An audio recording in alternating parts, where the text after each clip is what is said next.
Ahora sí, Carlita, dele la bienvenida a nuestro invitado de los jueves, que siempre es bienvenido.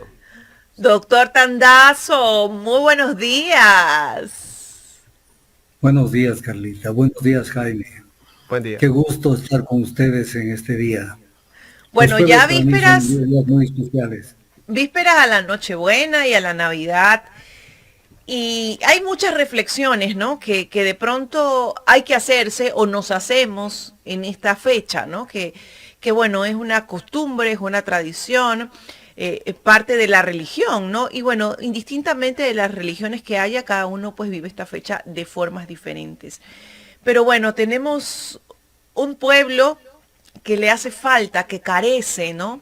De amor, que carece de valores y que carece de familia. Porque el Ecuador, usted sabe que hace 20, 25 años atrás sufrió una desintegración familiar terrible, dada por los banqueros.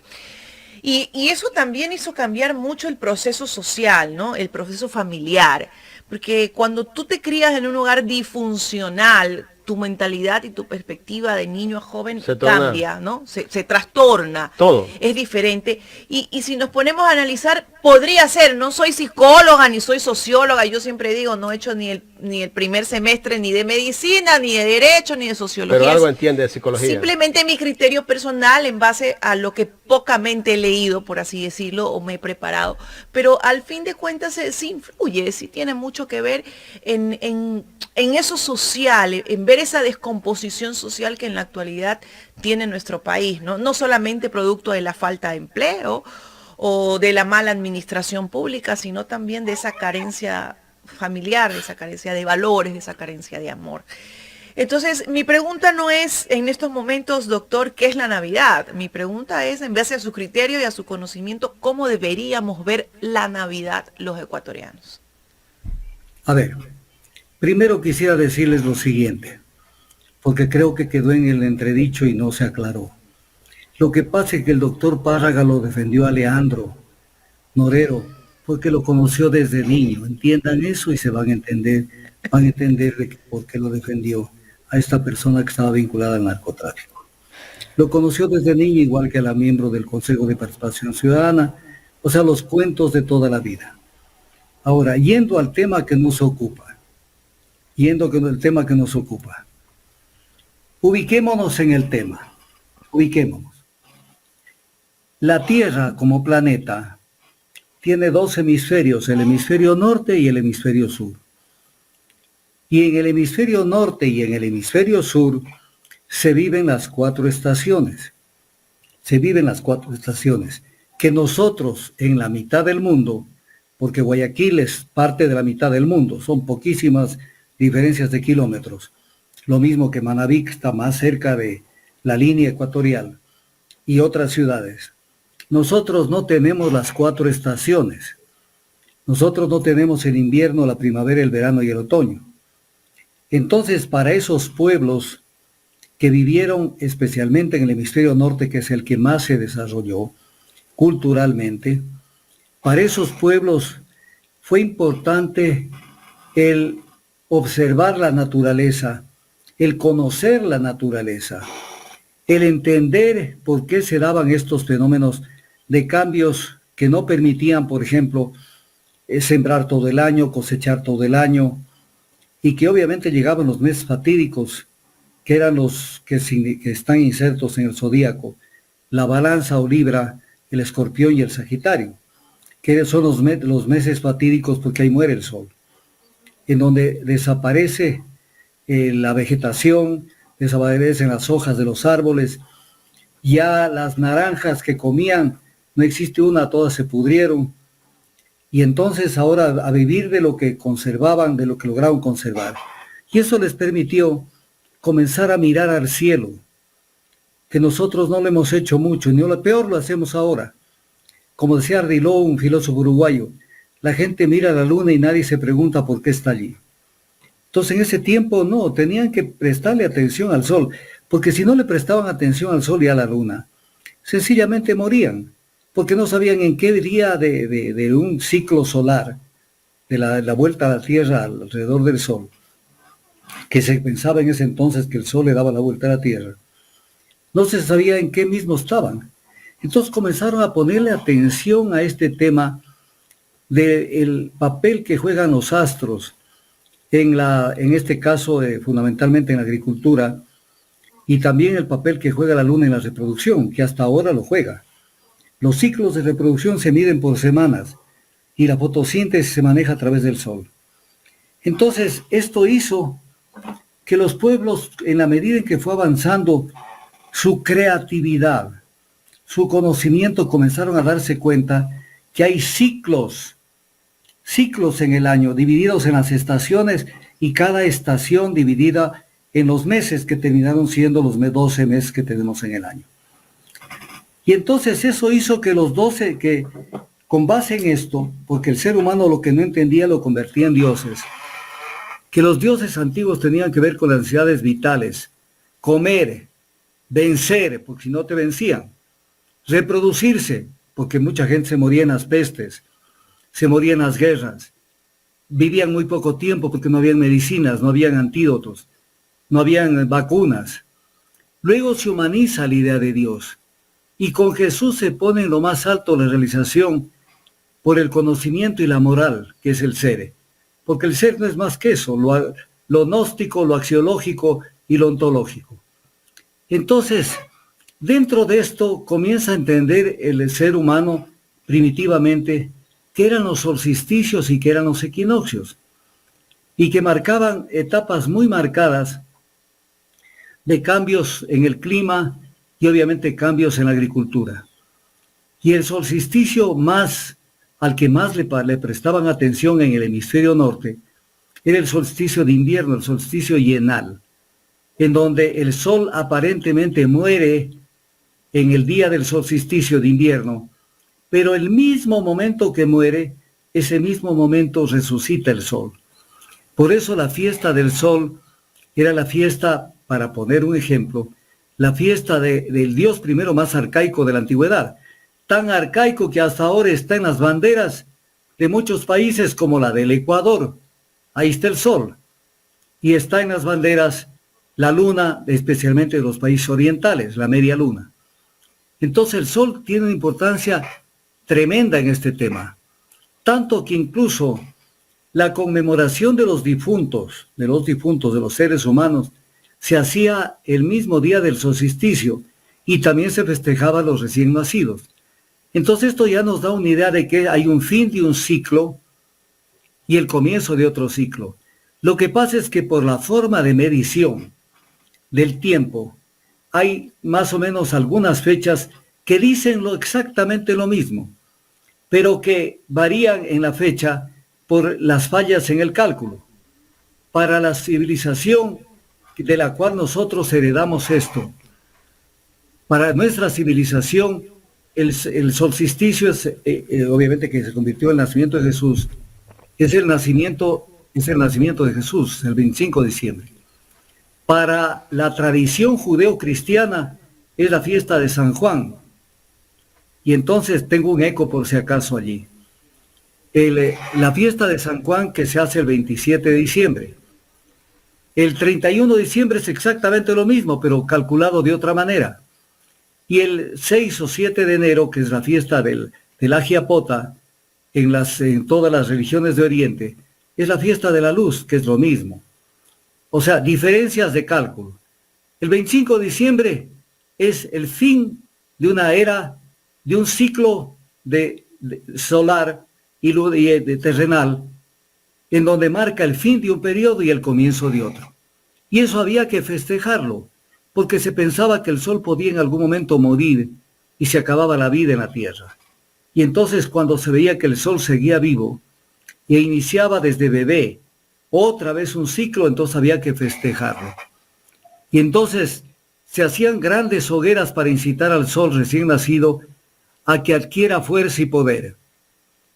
El nacimiento del solsticio de invierno lo hicieron coincidir, que es obviamente esto es fabricado, con los dioses solares más jóvenes: Osiris, Horus, Apolo, Mitra, Dionisio, Baco. Era todo este tipo de dioses que nacieron el solsticio de invierno. Hasta fines del siglo IV se conmemoró en Roma lo que decía el Natali Solis Invicti, natalicio del sol, invencible, también denominada la fiesta de la Saturnalia. Saturno es el más antiguo de los dioses agrícolas de esas civilizaciones. Los caldeos, egipcios, cananeos, persas, sirios, fenicios, griegos, romanos, hindúes e incluso en América, que es la parte norte del hemisferio norte, aztecas y mayas celebraban el solsticio bienal. En Egipto, Isis concebía en marzo, que es exactamente lo mismo que Jesús. Jesús es concebido el 25 de marzo. La gente no tiene ni idea de esto, ni festejan, ni conocen. El día de la concepción de Jesús, cuando la Virgen es fecundada, es el 25 de marzo. Y lo mismo Isis, la diosa egipcia, concebía en marzo y daba luz a su hijo Horus en diciembre. Mitra, que es otra religión que tuvo una enorme importancia e incidencia e influencia en este tipo de religiones, también nació en diciembre. Es más, hasta ahora a ese artefacto que se ponen los papas en la cabeza se le llama la mitra. Ahora, la Navidad cristiana. La Navidad cristiana, primero una cuestión, una introducción. Esto es importante lo que voy a decir y desalentador para mucha gente. Si se quiere conocer y estudiar la Biblia, leyendo el texto literal, nunca, N-U-N-C-A, nunca se va a llegar al conocimiento de la Biblia. Porque la Biblia tiene 3 llaves para poderla entender. La gematría, que tiene que ver con el valor numérico de las letras, porque muchas de las palabras, cuando se ve el alfabeto hebreo de ese entonces tienen una significación numérica. La temurá, que es una sustitución de letras en función de parábolas, en función de hipérboles, en función de una cantidad de cuestiones, que también lo vamos a explicar. Y la notaricón, que significa las palabras según el orden que se las coloque. Voy a poner un ejemplo. Adán suena Adán y se escribe Adán. Pero si ustedes lo leen al revés, significa nada. Entonces, esto hay que tomarlo en cuenta. Pero aparte de esto, mucha de la escritura bíblica está en función del conocimiento de la cábala hebrea, que hereda el pensamiento cabalístico de la cábala egipcia. Y entonces, si no se conoce la cábala y no se la estudia, porque eso no es de leerse un libro y hacer la cábala, y además hay mucha basura sobre ese tema. Si no se conoce la cábala, por ejemplo, ¿cómo van a poder entender qué es un ángel, por ejemplo? Si eso, para poderlo entender, tienen que conocer cuáles son las céfiras del árbol de la vida. Tienen que conocer cómo son las luces para poder entender en el lenguaje cristiano qué son los ángeles, los arcángeles, los principados, las potencias, las dominaciones, las virtudes, los querubines, serafines y tronos. No van a saber. Peor el reino, que es el Malkut. Entonces hay la iglesia del reino y que el reino por aquí, por acá. Pero no entienden qué es el reino porque no han estudiado la cábala. Si no han estudiado la cábala, están en otro mundo. Entonces, con esta introducción, a mí, yo podría hacer numerosos cuestionamientos, pero a mí no me importa cuándo nació Jesús. ¿Que lo hicieron calzar con el 25 de diciembre? Sí, pero a mí no me interesa cuándo nació Jesús. A mí lo que me interesa es el mensaje de Jesús y la simbología que existe a través de su nacimiento y luego de su realización. Entonces, ponerse a discutir en algo que se lo hizo calzar, porque fue el Papa Julio en el año 350 después de Cristo, que dio el primer paso para que se declare el 25 de diciembre como fecha de su nacimiento. Para poder ¿qué? Que es un tema estratégico. Es irse metiendo en la fiesta de la Saturnalia cuando ya la iglesia fue considerada la iglesia del imperio, la iglesia oficial del Imperio Romano, para que la gente se vaya olvidando de la fiesta del sol y vaya sustituyendo con la fiesta del nacimiento de Jesús. y el Papa Liberio lo decretó en el 354 después de Cristo, San Agustín, de forma mucho más inteligente, arregla la tradición y dice que lo que hay que venerar es al creador del sol y no al sol. Y el Papa Juan I, que vivió más o menos en el siglo VI, ratificó que el nacimiento se dio el 25 de diciembre y que la concepción de Jesús se dio el 25 de marzo. Entonces, todo esto es prefabricado. A mí no me interesa, pero de todas maneras lo hicieron calzar con solsticio de invierno. Y entonces viene el tema. Ahora, yendo ya al nacimiento de Jesús, para tratar en primer lugar la Navidad cristiana, porque hay otras Navidades que se mezclan como en una especie de fanesca que nadie entiende qué mismo es lo que está pasando. Entonces, si hablamos de la Navidad cristiana y vamos al origen, porque es importante verlo, hay que ir al origen de las palabras en el idioma que se escribieron. Porque si no utilizamos el idioma que se escribió, en el que se escribió, estamos perdidos. Voy a poner un ejemplo. En el idioma de ese entonces, alma, terminado en H, alma, que lo aceptamos como virgen y de alguna manera representa a la Virgen María, es la figura simbólica de Jerusalén, la figura simbólica de Sión. Es el casamiento entre el pueblo con Dios. Es la figura simbólica de Sión. Por eso se habla del sionismo y del antisionismo. El nombre de Jesús, que cambió y la gente no le para bola, porque cuando se anuncia el nacimiento del Mesías, en los profetas se habla de Emmanuel, que quiere decir Dios con nosotros.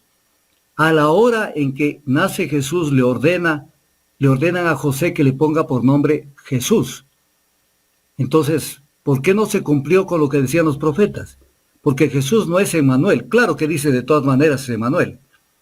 Pero sencillamente Jesús es una deformación de Josué o de Jesushua. Pero en el fondo, cuando se hace una investigación profunda, porque hay un tema que hay que verlo, en el idioma hebreo no existían escritas las vocales, sino solo las consonantes, y ahí da una cantidad de problemas también el idioma. Pero en el caso de Jesús, es una desfiguración del nombre inicial de Jesús. Jesús quiere decir Yod, Hei, Bau, Hei. O sea, el Jehová. Yod, Hei, Bau, Hei. Ese es el nombre de Jesús, que significa salvación y que está representado por el tetragrama. Que la gente no le para bola porque no investigan. El Christmas es la misa de Cristo según los angloparlantes. Por eso cuando viene la canción de la misa, se habla de las Christmas. Es la misa de Cristo. Los pastores tienen el privilegio de ser los primeros en adorar a Jesús, porque la religión inicial de Jesús es una religión rural, es una religión del campo, por una sencilla razón. Las tradiciones se conservan mejor en los sitios apartados, y es la gente menos contaminada que la gente de la ciudad. ¿Ustedes creen que una persona que en este momento está sembrando en cualquier parte de la provincia de Manabí, de Pichincha, de Tungurahua, está preocupada del celular y del chat que le manden y no sé qué y no sé cuánto, y de que tiene el último modelo del celular? Entonces, ahí se produce una especie de mixtificación que los hace abandonar sus tradiciones. Jesús es parte de la tradición agraria. Por eso los pastores son los que tienen el privilegio de ser los primeros en adorar a Jesús.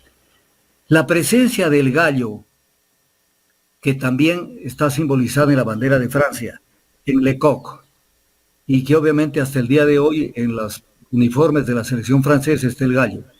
El gallo simboliza el anuncio anticipado de que la luz ya vendrá, porque la luz es eso. La tradición oriental fijó el 6 de enero la fecha de la Giapota, que ya lo dije. En la Epifanía no es más que otra cosa, la manifestación de Jesús, la presencia de Jesús. La matanza de los inocentes, que es algo que es importante verlo. Según uno de los evangelios del Nuevo Testamento, se habla de que cuando los magos llegaron donde Herodes y le dijeron que vienen a adorar al nuevo rey de los judíos, que él inmediatamente luego de ello les dijo que le informen si lo encontraron, pero como no regresaron por ahí los magos, entonces ordenó matar a los niños hasta 2 años de edad, para de esa manera barrer con toda posibilidad de que alguien pueda sustituirlo. Este es uno de los actos más monstruosos, más criminales que ha dado la humanidad, porque es mátenos a todos por si acaso uno de ellos sea el elegido para sucederme.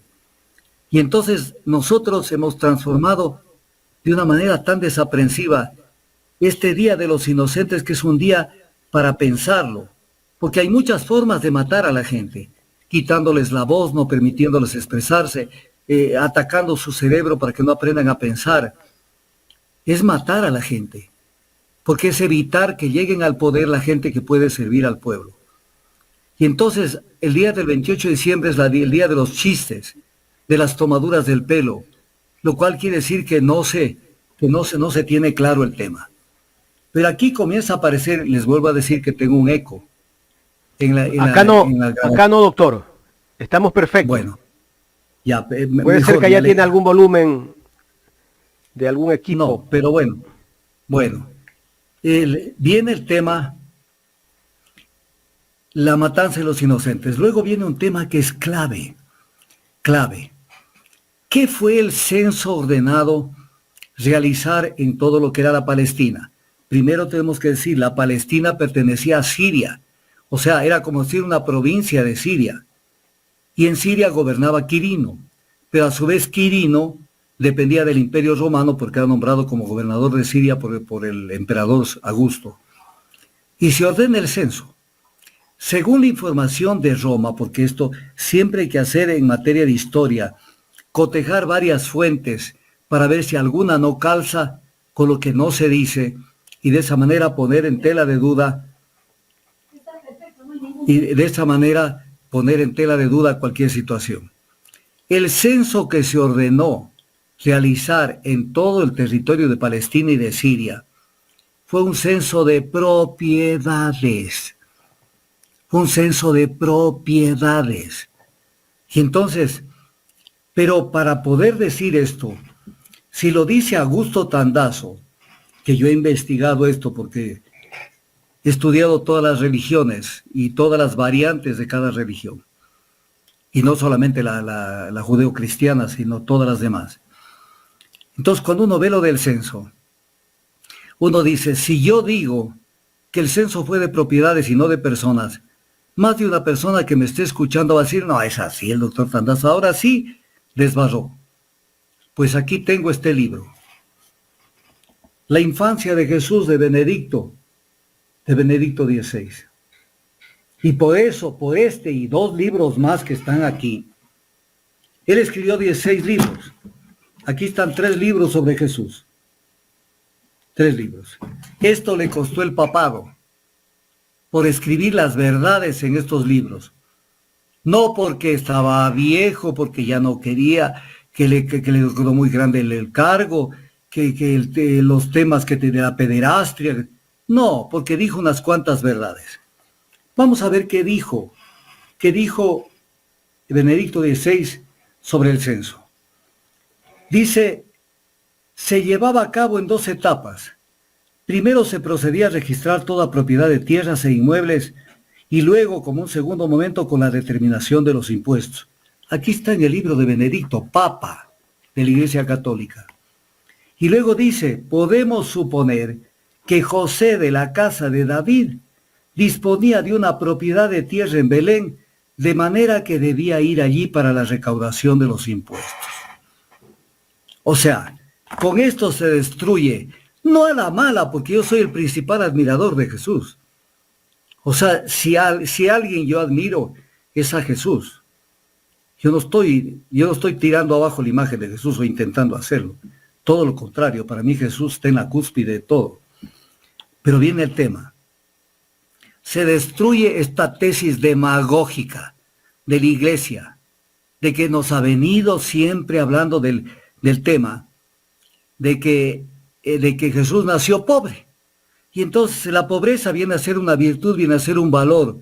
Y prácticamente la pobreza física, material, viene a ser un camino de salvación. Que es una barbaridad. Porque aquí vamos a decir una cosa, me voy a salir un poquito del tema para decir lo siguiente. Cuando uno habla en un idioma, y ese idioma es traducido a otro idioma, que es lo que pasó con buena parte del Nuevo Testamento y del Viejo Testamento. Cuando se creó el grupo de los 70 por parte de los griegos, la Septuaginta que se llama. Entonces en esa traducción se cometieron muchos errores. Porque es como cuando uno escucha una palabra y dice, ¿qué querrá decir eso? Y alguien le asesora mal o no le entienden bien y dicen, esto debe ser tal cosa. La paz. Hoy de mañana miraba las noticias y venía esa canción pegajosa. Y llegó la paz. O sea, ¿cuál paz? Pues la paz es la shalom judía. Y la shalom judía es lo que se conoce en filosofía, la paz positiva. ¿Qué quiere decir? El que una persona esté en paz cuando tiene los recursos económicos y la tranquilidad espiritual para realizarse. Una persona no puede estar en paz con deudas que se lo comen, sin tener empleo y con una cantidad de cosas. Y que esa es justamente la paz negativa. Por ejemplo, alguien llega de visita y dice, ¿cómo te fue? Todo en paz. Sí, pero ¿y cómo estás en tu vida? Te acaban de decir que te botaron del cargo, que termina tu contrato el 31 de diciembre. ¿Estás en paz? La paz no es que no te dieron un palazo en la cabeza. La paz quiere decir que tienes una realización plena en la vida. Entonces, cuando los griegos tradujeron la palabra shalom, al griego le pusieron la palabra eirene. Y esa es la paz negativa. Y entonces por eso es que daos fraternalmente la paz. ¿Y qué me han dado? No me han dado absolutamente nada. Es una sociedad de injusticias. Es otra cosa lo que decía Jesús, Pax Vobis, que la paz sea con vosotros. O sea, que la paz la compartamos, que partamos muchas cosas, que compartamos la vida con los demás. Que todos estemos bien, doctor. ¿Cómo? La paz es estar bien todos. Estar bien todos. Si uno no está, el resto no están bien. Por supuesto. Así de sencillo. Entonces, en algún momento, doctor, perdón que me salga un poco del tema. No sé si usted vio una entrevista que le hicieron a Mario Moreno Cantinflas hace unos 30 años atrás. Y le preguntaba al periodista, ¿cómo se siente? ¿Usted se siente feliz? Y él le dice, ¿cómo voy a ser feliz viendo a tantos niños pobres que no tienen que comer? Un mensaje. Cantinflas era uno de los mejores actores cómicos para mí de la historia, ¿no?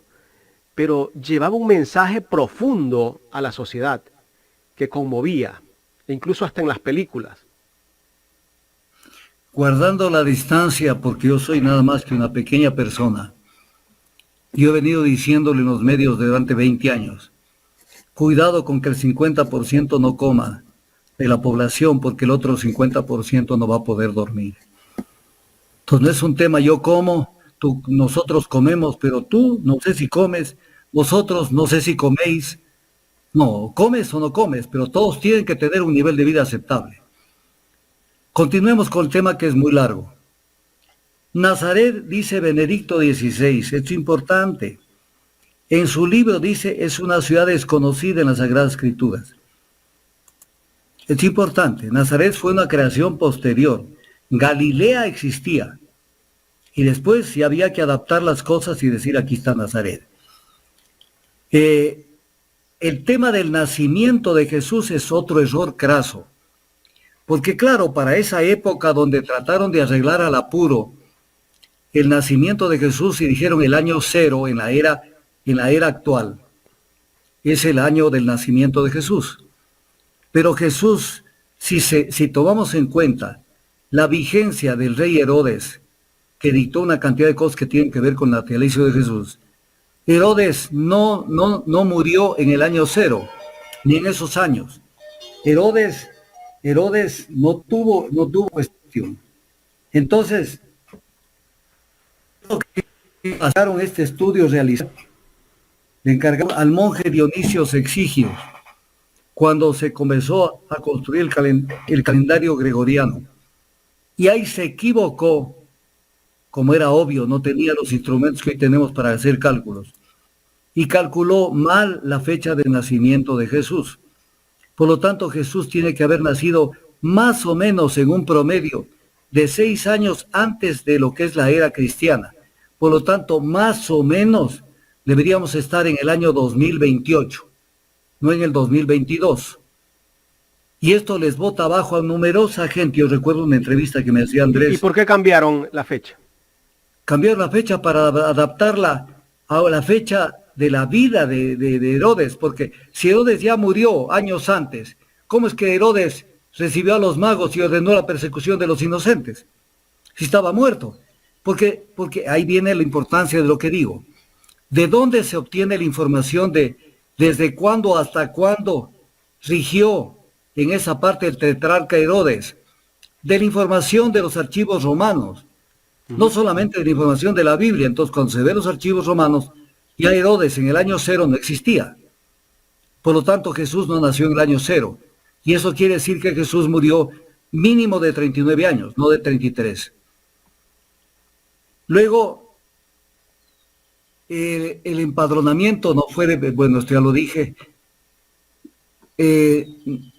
sobre la pobreza, porque hay que ver el pensamiento judío, no el nuestro, sino el pensamiento de ellos como sociedad, como civilización.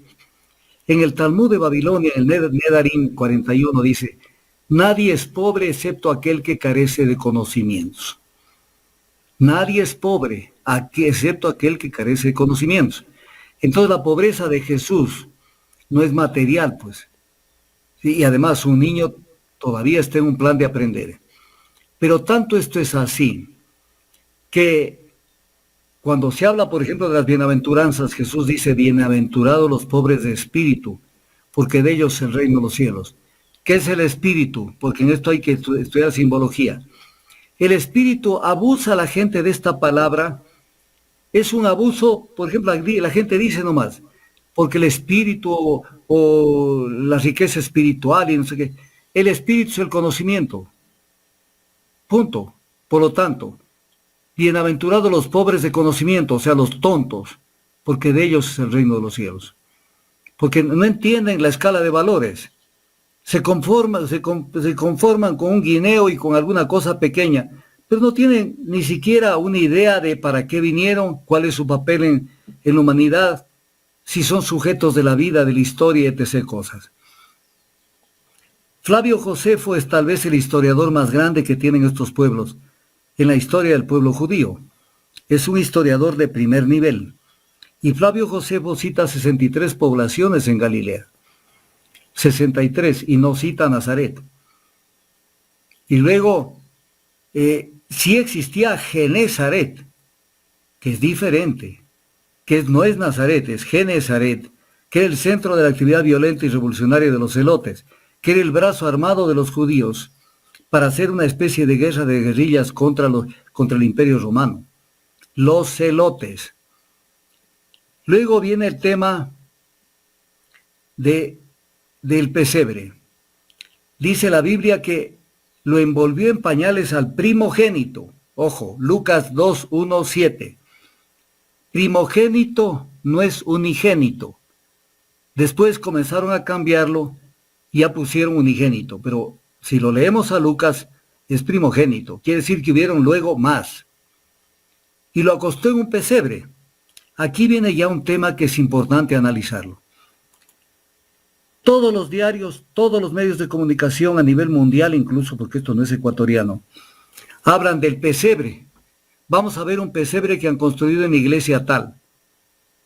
Lean el idioma castellano de la Real Academia de la Lengua. Pesebre es un cajón donde comen los animales. O sea, es una batea donde comen los animales. Otra cosa es la pesebrera, que es un establo donde se encierran los animales para que coman y para que se protejan. Entonces, pero ya es tan vulgar la palabra que todo el mundo hicieron un pesebre en la iglesia tal, y yo hice un pesebre en mi casa. No, pesebre es el cajón donde comen los animales. Entonces viene el tema, ¿por qué lo colocan a Jesús en un pesebre? Lo colocan a Jesús en un pesebre por la sencilla razón de que Jesús es un alimento para dos animales que son los que deberían estar en la representación del nacimiento, que son el buey y el asno. El resto están de sobra. Y entonces la gente, como no tiene conocimiento, entonces ponen los patos, los gansos, los pavos, las gallinas, los corderos y etc. cosas. Allí lo único que debe haber es el buey y el asno. ¿Y por qué? Porque el buey representa a los gentiles, o sea, los no judíos, de cualquier civilización. Y el asno representa al pueblo judío, o sea, ahí está representada la humanidad. ¿Para qué? Para que coman esta riqueza enorme que es un potaje que es Jesús. ¿Que coman qué? Que coman su doctrina, que se alimenten de su doctrina para que transmuten su naturaleza animal y puedan en algún momento ser seres humanos en ese camino largo, interminable de humanización del ser. Entonces, pero para poner un ejemplo, miren ustedes cómo es la prensa. En algún momento, hace muchos años, será unos 11 años, no sé cuántos, yo soy una persona que tengo una adicción que es la investigación. Y entonces amanezco y leo el diario El Comercio, porque todavía tenía esa presentación alta, grande, ahora es una cuestión que más parece un suplemento. Y entonces veo una noticia internacional, hecha por algún periodista desaprensivo o no sé qué le pasó a este hombre. Y dice que Benedicto ha dicho que no cabe la representación ni del buey ni del asno en el nacimiento de Jesús, en la representación del nacimiento. Entonces yo pensé mal y dije, se jaló este hombre, ¿qué le pasó al Papa? Y si no cabe esa representación, ¿cuál era la que cabía o le parecía en ese momento? No, es que entonces, ¿qué dijo la prensa? Que Benedicto había escrito un libro que se llama La infancia de Jesús, como escribió Jesús de Nazaret, del bautismo a la transfiguración, y Jesús de Nazaret, de la entrada a Jerusalén hasta la resurrección, son 3 libros. Entonces llamo a mí un amigo de España, porque ya vi en qué editorial fue, y le digo, consígueme el libro, yo soy así, muy hiperactivo en eso, y le dije, y mándamelo en courier, porque lo necesito ver a la vuelta del correo. Y me llegó el libro, que es La infancia de Jesús, editorial Planeta. Y entonces cuando leo el libro, sucede que dice todo lo contrario. Sucede que dice todo lo contrario de lo que dicen ellos. Primero relata lo que dice Isaías, el buey ha conocido a su dueño, que es Egipto, y el asno, que es Israel, el pesebre de su Señor. Esto está en Isaías. Y también esto está en Habacuc, cuando dice, ha llegado la hora del conocimiento de Dios para el buey y el asno, para la humanidad compuesta por judíos y gentiles. Y entonces, ¿qué es lo que dice Benedicto? Todo lo contrario de lo que dijo ese periodista que confundió a mucha gente. Aparecen, por tanto, los dos animales como una representación de la humanidad. Y luego dice algo durísimo, o sea, duro no en el sentido de grosería, sino de fortaleza de lo que afirma. Dice, ninguna representación del nacimiento renunciará al buey y al asno. Y se da el lujo de que en muchas representaciones del nacimiento, que yo las he visto en Quito y en otras ciudades del Ecuador, me he topado con que ya no hay el buey ni el asno, porque alguien leyó ese fragmento de prensa, nadie fue al libro y se dio cuenta que ese periodista, no quiero calificarlo como debería calificarlo, o sea, dijo todo lo contrario de lo que dijo Benedicto. O sea, si no existe el buey y el asno, entonces Jesús no se manifestó ante nadie. Así de sencillo, o sea, Jesús vino a manifestarse a la humanidad representada por el buey y el asno, para que lo coman en el pesebre. Esa es sencillamente la significación del pesebre y la significación de por qué Jesús está allá. No porque tenía frío, porque el día estaba helado, porque incluso si su madre lo dio a luz Lo tenía que tapar con alguna chalina, con un poncho, con lo que sea, pero no ponerlo desnudo en un pesebre. Pero, O sea, doctor, justamente usted acaba de mencionar, ¿no? Que bueno, pues que la prensa hizo esta publicación y de ahí, bueno, se fue cambiando esa costumbre, ¿no? Que es regularmente lo que pasa con la ciudadanía y la prensa, ¿no?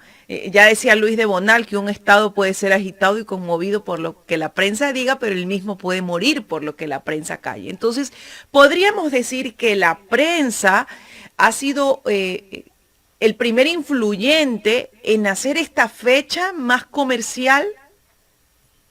desde luego, porque la prensa primero pertenece a empresarios y los empresarios siempre están vinculados con el negocio comercial. Entonces ellos han dado pábulo para que esto se convierta en una feria. Y obviamente la gente no termina de entender, en este caso, y vivimos un pueblo cristiano, y no terminan de entender qué mismo es el nacimiento de Jesús. Entonces, permítame, Carlita, seguir. Y luego vienen los magos a estar presentes en este tema. Primero, de mala manera les llaman reyes. No son magos. No son reyes, son astrólogos. Y dice, estos astrólogos fueron guiados por la estrella. Entonces, han hecho numerosos reportajes que de vez en cuando los vemos, que cuál mismo fue la estrella que los guió a los magos.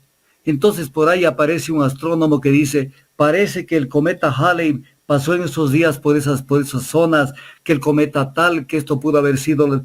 No, señor, la estrella es un simbolismo, lo dice el Papa Benedicto. ¿Qué tipo de estrella era? ¿Existió realmente? Y se contesta a Benedicto, se trataría aquí de un relato teológico que no se debería mezclar con la astronomía. O sea, no es que hubo una estrella en el cielo. Nosotros todos nacemos, usted Carlita, Jaime y yo, y todos los que nos escuchan, nacemos con una estrella. ¿Qué es la estrella? Esto tiene que ver con los persas, porque ellos son los protagonistas de la teoría del conocimiento. La estrella es la primigenia etapa del conocimiento, que es el conocimiento sensorial. Es el ser humano abierto los brazos y abiertas las piernas y erguida su cabeza. Si usted traza una línea imaginaria, forma una estrella de 5 puntas.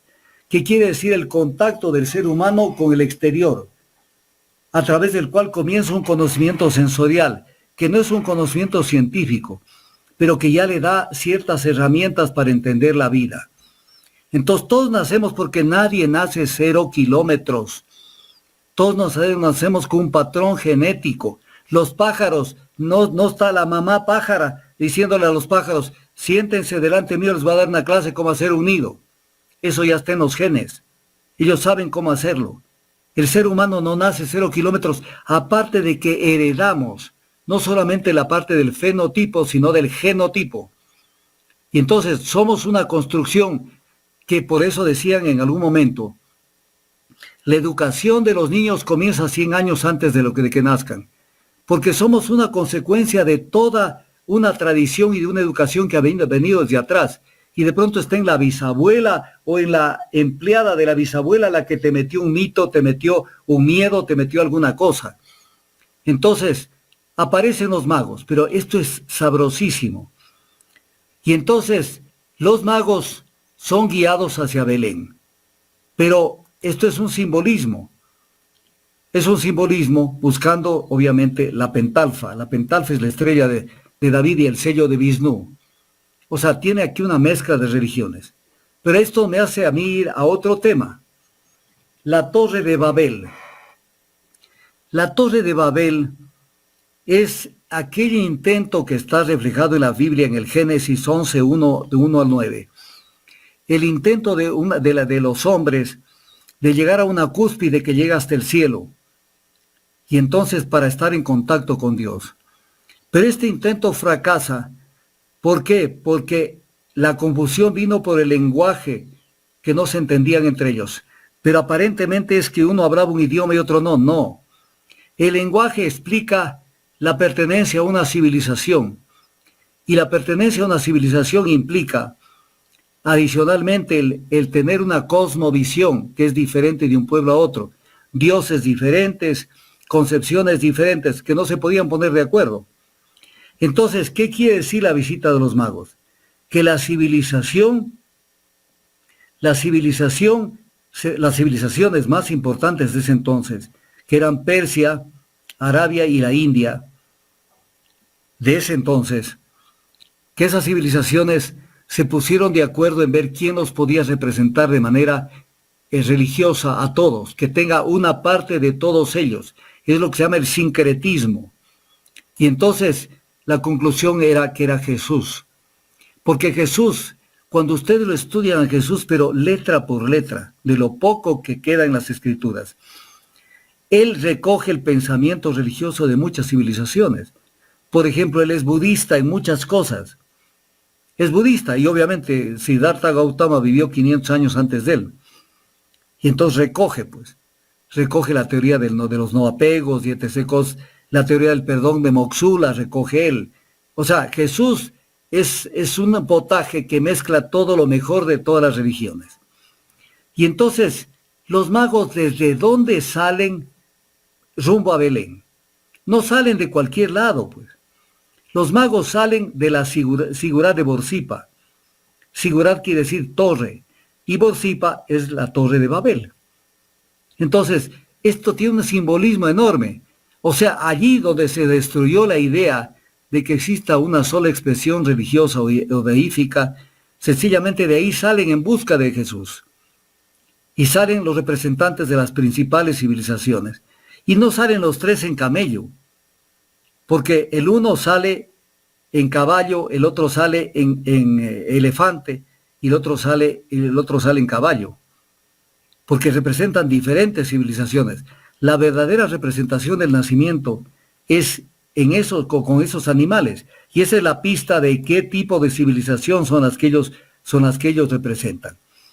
Y entonces, incluso Babel quiere decir puerta de Dios, que escrito en el idioma de ese entonces, quiere decir Vav Hili, y esto existe cerca de Ur Caldea, desde donde salieron inicialmente en su caravana y en su peregrinar buscando la tierra prometida la gente de Abraham, que no es Abraham, sino Abraham.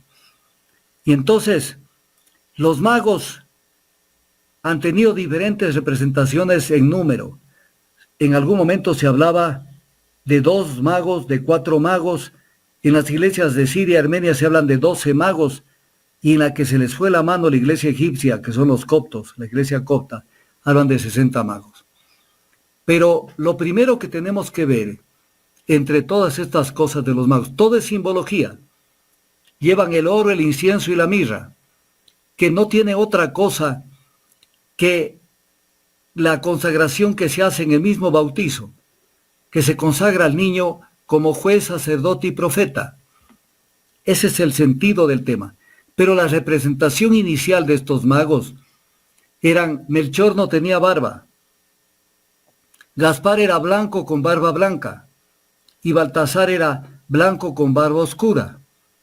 Ninguno era negro, pero con el tiempo, a partir del siglo XV, y habían pasado 10 siglos o más de esta tradición, aparece de pronto el blanco, el negro y el mestizo. ¿Para qué? Para de alguna manera hacer una relación artificial con los hijos de Noé, Sem, Cam y Jafet, que Sem son los asiáticos, Cam los africanos y Jafet los europeos. Y entonces hoy tenemos en la representación de los nacimientos un rey o un mago negro, otro mago blanco y uno semita. Todo ya es una alteración del tema. Pero hay un cuarto mago que siempre la iglesia lo tapó, que es Artaban. Y Henry Van Dyke, teólogo presbiteriano, escribió un famoso libro, El otro rey mago, en 1896. ¿Qué es lo que pasó con este mago? Este mago tenía que reunirse en la ciudad de Borsippa, en la Torre de Babel, para salir con los otros magos rumbo a Belén. Pero este mago en el camino se topó con numerosos problemas humanos,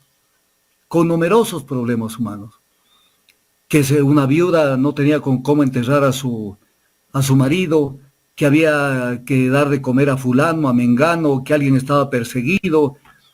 Y entonces se fue retrasando porque todo lo que él llevaba para dárselo como un don, como un homenaje a Jesús, lo comenzó a distribuir en la gente para que puedan salir de los apretos que tenían económicos. Y cuando llegó a Borsippa, le dieron la noticia que los magos ya salieron. Y cuando se pone a buscarlo en su vida, acompañado de Beor, que era su asistente, comienza a buscarlo a Jesús y no lo encuentra nunca, pero siguió haciendo caridad y siguió haciendo promoción de la gente. Y de pronto se topa con Jesús en el Gólgota, y entonces le dice que yo te he buscado toda la vida. Y esto está en el Evangelio, pero disfrazado porque lo cambiaron, porque el Evangelio le han hecho muchas operaciones de tijera, corta, pega, cambia. Y entonces Jesús le contesta, lo que hacen aparentar como que es un diálogo con un rey. Porque tuve hambre y me diste de comer, tuve sed y me diste de beber, estuve desnudo y me vestiste, estuve enfermo y me curaste, estaba en la cárcel y viniste a verme. Esto es importantísimo. Carajo, vivimos una sociedad donde un amigo está preso y ni siquiera tienen la delicadeza, la caridad de irlo a ver. Estaba en la cárcel y me viniste a ver. Me hicieron prisionero y me liberaste. Y ahí le dice Jesús, ¿cuánto hiciste por mis hermanos? Que es lo que hizo en vida Artaban. Por mí lo hiciste. O sea, tú, lo que le dice Jesús es, tú me reconociste en los demás seres humanos, el amor al prójimo. Porque el camino hacia Dios no es a través directo a Dios, es pasando por el amor al prójimo. Cuando hayamos hecho un acto de amor al prójimo, nos podemos poner de cara a Dios y decirle, aquí estoy, dime qué me corresponde. Pero no directamente, Dios, dame esto, Dios, dame lo demás acá, y no sé qué, cúrame a fulano. Y no sé. Oye, ¿qué has hecho? ¿Tú has ayudado a curar a alguien? ¿Has ayudado a taparle la desnudez a alguien? ¿Le has dado un vaso de agua a alguien? ¿Le has quitado el hambre a alguien? ¿Le has visitado en la cárcel a alguien? No lo has hecho. Entonces, esa es la historia importantísima de Artaban. La iglesia lo hizo desaparecer, Artaban, porque Artaban significaba la caridad directa sin intermediarios a la gente. Y a la iglesia le interesaba que la caridad venga a través de las iglesias, con los diezmos, primicias y más tipos de caridad. Para ellos distribuir y terminaron convirtiéndose en un poder económico, pero descomunal, porque si se imaginaran el poder económico que tiene la iglesia y Jesús resucitar y vieran lo que tiene en el Banco Ambrosiano, se armaría peor que cuando se puso a latiguear a los que estaban comerciando en el templo. Entonces, la misa del gallo, hay 3 misas, la del día, la del alba y la de la medianoche, para hablar rápidamente. Los villancicos que ahora los cantamos tienen su origen en asuntos amorosos y luego se convierten estas canciones que antes no se cantaban, se convierten en cantos para darle un contenido religioso y aparecen los villancicos. Y los villancicos en el Ecuador, y lo digo con algo de orgullo, los villancicos, el 90% de los villancicos son realizados y elaborados por lojanos. Todos los que cantan son, si ustedes van a seguir la huella, son villancicos lojanos. ¿Y por qué? Por la gran relación y la vinculación a la tradición española. Porque Loja fue la ciudad que tuvo más presencia española durante la colonia y durante buena parte, porque los españoles no venían por hacer una gira de turismo y ver determinadas cosas, sino que venían acá por buscar el oro y el oro estaba al oriente de Loja. Entonces siempre estuvieron latentes esa presencia. Cuando Jesús es llevado al templo, a la presentación que tenían que hacerlo en los 40 días de nacimiento, va María con José y Jesús, y al entrar Simeón los interrumpe y les dice que por fin va a cumplir su sueño de haberlo visto al Mesías. Pero le dice algo durísimo a María. Le dice, será signo de contradicción. Esto es básico de todo lo que estoy hablando en esta mañana. Será signo de contradicción. O sea, Jesús no vino para quedar bien con todo el mundo. No es lo que nos vende la iglesia, la expresión del amor. No, Jesús es de una dureza increíble. El que no está conmigo está contra mí. Ese es Jesús. ¿Pensáis que he venido para dar paz en la tierra? Os digo no, sino división, porque de aquí en adelante 5 en una familia estarán divididos, 3 contra 2 y 2 contra 3.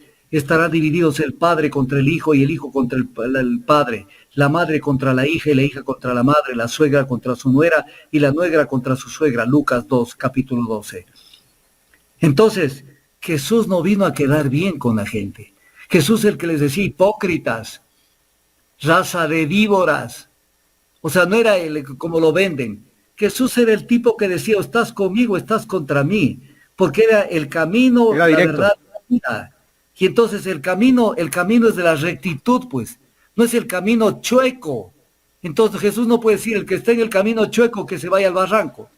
O sea, estás en el camino chueco y para eso no hay otra explicación que estás en el camino chueco. No como algunos curuchupas ahora que van a la iglesia, se golpean el pecho, que hay que hacer el bien, pero salen de la iglesia y se olvidan de todo. Pero claro, entonces Jesús no es como lo pintan. Jesús no es como lo pintan. Y obviamente ni su propia gente, ni la gente que él tuvo al lado, lo entendió. Por eso es que, para poner un ejemplo y no meterme más allá, porque en algún momento si ustedes lo pretenden, por ejemplo, Semana Santa, podemos volver a topar este tipo de temas. Por eso es que Pedro, que era el mejor de sus apóstoles, pero siendo el mejor estaba en la luna. A Pedro le dice, tú eres piedra. O sea, ¿qué es piedra? O sea, no llegas a hacer algo, es una manifestación de lo hermoso, eres piedra. Y sobre esta piedra edificaré mi iglesia. Pero Pedro es nada más que las piedras de los cimientos. O sea, no es la piedra que fue a sostener la construcción, la piedra angular de la construcción que viene a ser Jesús. Es la de los plintos, es una piedra tosca y bruta, porque Pedro no le daba. Cuando él le hacía una pregunta le contestaba todo al revés, y encima dudó de él y encima se acobardó. Ese es el gran problema que tuvo Jesús. Su visión de la vida, de las cosas, no llegó a lograr cambiar a mucha de la gente que estuvo. Y luego, cuando se realizó su idea en Roma, y antes de eso, con la presencia de San Pablo, que es otro tema para analizarlo, pero que no me voy a meter en este momento a analizarlo, San Pablo lo niega a Jesús, porque el pensamiento de Pablo no refleja el pensamiento de Jesús. O sea, el pensamiento de Pablo es un pensamiento occidental, no es un pensamiento judeo-cristiano. Y es un pensamiento que nos hace creer que la única forma de llegar hacia Dios es con el sufrimiento, con la pobreza. Es discriminatorio de la mujer de diferentes maneras. O sea, Pablo no es Jesús. Y la iglesia cristiana católica es paulista. De los 52 semanas de la semana, por lo menos unos 45 días se leen los evangelios de San Pablo. Y Pablo es negativo de Jesús. Por eso Jesús dice, no quiero sacrificios ni holocaustos.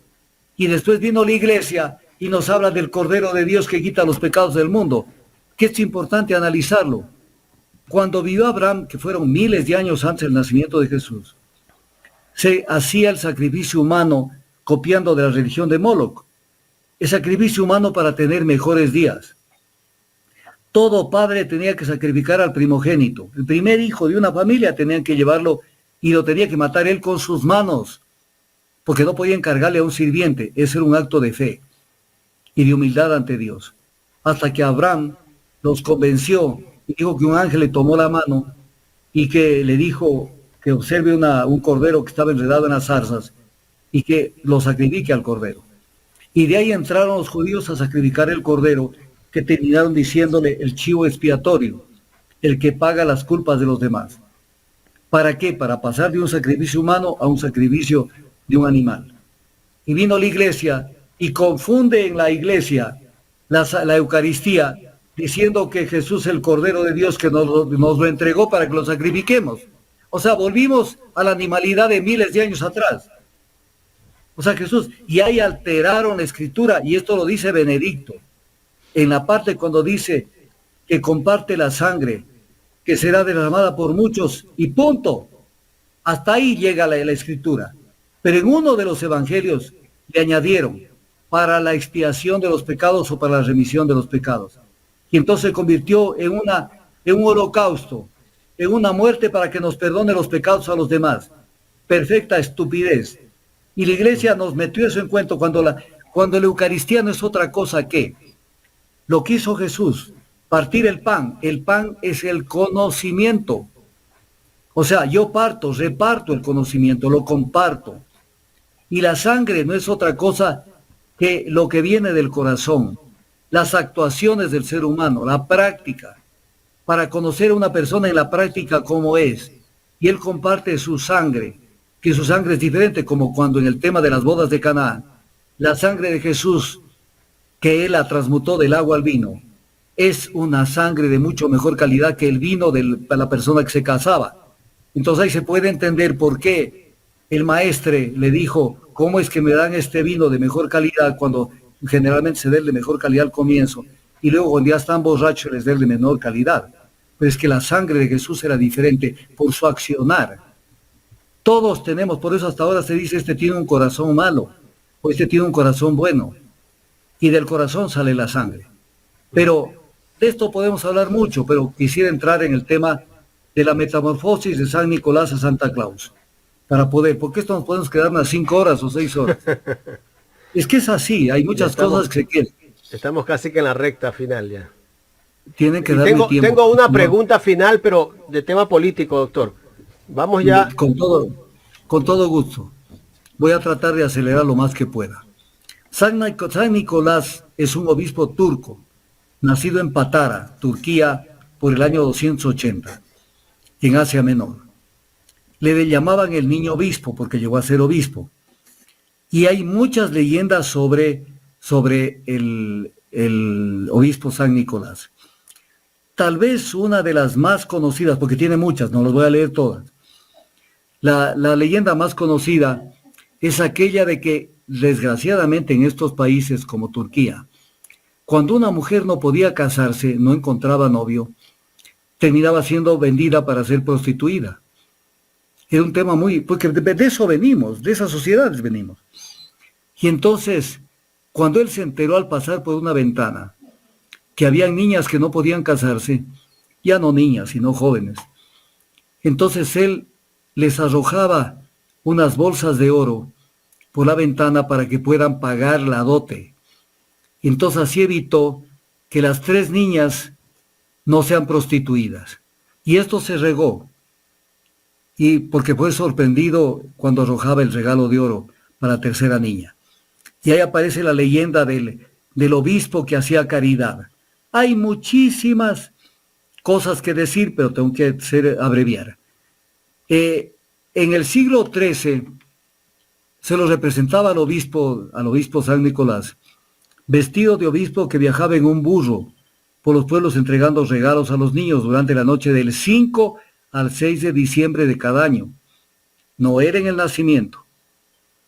Luego, donde realmente se realiza San Nicolás, porque así es la cuestión, lo mismo que decía Jesús, nadie es profeta en su tierra. Donde lo aceptan a San Nicolás y prácticamente le dan todo el valor y la importancia es en Holanda. Y obviamente lo nombran patrón de Ámsterdam. Y lo representaban llevando un saco de regalos y varas para castigar a los desobedientes. O sea, aquí el regalo y acá la vara. Si te portaste bien el regalo, te portaste mal la vara. Esa era la simbología de San Nicolás. Toma el nombre de Sinterklaas, se comienza ya a cambiar los nombres. Sinterklaas, y después terminó siendo Santa Claus. Patrón de los marineros. Y aquí hay un tema importante. Cuando a los niños se les enseñaba a portarse bien, se les amenazaba, te voy a mandar en la barcaza Spange, que quiere decir España, porque los holandeses son una sociedad que vino de la persecución religiosa enorme que se armó en España durante muchos años, yo diría siglos. Entonces para ellos hablar de España es como decir hablar del infierno. Siempre iba acompañado de un sirviente moro, Zwarte Piet, o sea Pedro el Negro. que llevaba una vara de abedul y un saco para meter en él a los niños que se habían portado mal para llevarlos a España. Sinterklaas recorre las chimeneas y en base al comportamiento decide qué regalos dejar. Y aquí es importante un tema. ¿Cómo llega a Estados Unidos? Porque Nueva York fue fundada por los holandeses en 1621, tanto que el nombre de Nueva York inicial era Nueva Ámsterdam, y llevaron la tradición de San Nicolás. Ya estando en Nueva York desaparece la tradición de Pedro el Negro, una sociedad racista. Lo sacaron a Zwarte Piet, porque no podía aceptar que un negro esté dentro de una iconografía religiosa. Y entonces, y tampoco había la necesidad de mandar a la gente a España, era otra realidad. Sinterklaas luego es fabricado, mimetizado, cambiado, maquillado por Washington Irving, que lo despoja a San Nicolás de su vestimenta clerical y lo hace aparecer montado en un corcel volador que desde el aire lanzaba a la chimenea sus regalos. Luego la mutación definitiva de San Nicolás a Santa Claus la hace el profesor Clement Moore en 1823, cuando cambia el caballo volador por unos renos que tiraban el trineo. Entonces ya desapareció el caballo, aparecieron los renes y los tradicionales suecos se cambian por los calcetines, prenda más usual en ese entonces. Moore es el que traslada la tradición de la conmemoración a la fecha de Navidad, junta a San Nicolás con la Navidad. Es importante, o sea, la viveza. Santa Claus regresa a Europa, pero ya con otros valores, y regresa como el Father Christmas, el Padre de la Navidad de los ingleses, y se funde con Santa Claus, la conmemoración social. Las mujeres londinenses se vestían de Santa Claus. La tradición de Inglaterra pasa con el nombre de que viene a ser el Papá Noel, conocemos. Y en 1931 la Coca-Cola se adueña de Santa Claus, en 1931. Y se adueña y le pone otra vestimenta, aparece la vestimenta roja y blanca, se junta con la propaganda de la chispa de la vida, y entonces comienza a hablarse de la costumbre de estrenar ropas nuevas por Navidad. Había una frase que decían en ese entonces: quien nada estrena en Navidad, nada vale. Y comienza a aparecer la adoración a una sociedad consumista, que realiza la persona en el tener y no en el ser. O sea, cuánto tienes, cuánto vales. O sea, no en el ser, sino qué te regalan. Y ahora preguntan, no como en nuestras épocas: ¿y es de marca lo que me estás regalando? ¿Y cuánto costó? Entonces, los regalos del Niño Dios, Lutero les mueve el piso a los católicos, porque Lutero comienza a hablar del Christkind o Christkindl, el Cristo Niño, que empezó emulando a San Nicolás a repartir regalos. Entonces la Iglesia Católica se dio cuenta que se le estaban llevando a la clientela y apoyó la costumbre en el siglo XIX, pasando esta tradición a los Reyes Magos. Sin embargo, no se ha quedado en los Reyes Magos, que antes sí se decía qué te van a traer los Reyes, sino que ahora la dan en Navidad. Cambió la fecha de la entrega de regalos al 24 de diciembre, cuando se entregaban el 5 de diciembre. España se negaba a dar entrada a Santa Claus, pero luego terminó aceptando y se ponía una chimenea, junto a la chimenea una silla para que la Virgen descanse, un juego completo de ropa de bebé para que le cambie los pañales al niño Jesús, y se instalaba un cordel para que la Virgen pueda tender los pañales del niño. La Iglesia Católica no pudo imponer las tradiciones y optó por sumarse a ello, la entrega de regalos por parte de los magos. Y ahí sí se armó la de San Valentín. Los nombres diferentes que tiene San Nicolás son enormes, dependiendo de Austria, Baviera, Tirol, Alsacia. No voy a citar los nombres porque ahí me quedo. Y viene la tercera representación de la Navidad, el culto a la naturaleza. Entonces, ¿por qué? Porque veían visualmente que moría la naturaleza y había que hacer un clamor a la naturaleza para que vuelva a la vida, porque se creía que el espíritu de cada árbol lo abandonaba. Entonces colgaban telas de colores en los árboles y también se colocaban remedos de lo que era, por ejemplo, las manzanas, que terminaron siendo los bombillos de hoy, como quien diciendo: queremos que este árbol vuelva a dar frutos. Pero ahora las cosas han cambiado totalmente. ¿Por qué? Porque hoy, por ejemplo, estando esta fecha que es de conmemoración del hemisferio norte, en el mes de diciembre, que es el solsticio de invierno, en Buenos Aires, por ejemplo, que están entrando ayer en esto de las conmemoraciones del Mundial de Fútbol, tenían el día que llegó la selección, Argentina tenía una temperatura de 40 grados en Argentina. Y en Argentina no es raro ver en las casas conmemorando un árbol de Navidad simulando la nieve con algodón o con lo que sea. Es una auténtica brutalidad. Porque la Navidad para los del hemisferio sur tiene que ser en el solsticio de invierno del hemisferio sur, que viene a ser el solsticio de verano del hemisferio norte. Entonces esto tiene que ser el 24 de junio. Entonces, o sea, la gente ni siquiera tiene idea del tema. Los árboles más conocidos en estas consagraciones a la naturaleza son el roble, el abeto, el pino, la acacia, que incluso sigue siendo un símbolo de la inmortalidad para los masones. Y hoy sí ya se les fue la mano, porque ahora sí es árboles de vidrio, árboles con focos que se prenden, se apagan. Hay otras cositas que hay que decirlas. Los soldados romanos heredaron el derecho a las estrenias, que se llamaban, que eran los aguinaldos, obsequios que recibían los soldados romanos. Luego los gobernantes romanos se colocaban en la puerta para recibir las estrenas o estrenias, monedas del pueblo. En vez de que ellos le den al pueblo, que toda la gente junte algo para pasarles dejando. En Gran Bretaña los monarcas pedían las estrenas a sus súbditos. Heredaron luego este derecho los servidores públicos con los 13º, los aguinaldos, que no son más que te doy un plus, un pago extra para que vayas a consumir en el comercio para enriquecer a los dueños de los comercios. El tema de las nueces y las almendras. O sea, en esos países con el clima ya desaparecieron las frutas frescas. Y lo que quedaban eran dátiles, frutas que no se podrían. Entonces, como un regalo que lo tenían guardado, compartían nueces o almendras.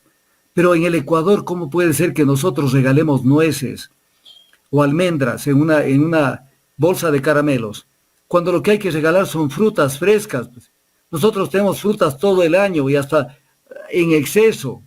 La naturaleza ha sido pródiga con nosotros. Y nosotros compartimos nueces y matamos a los pavos.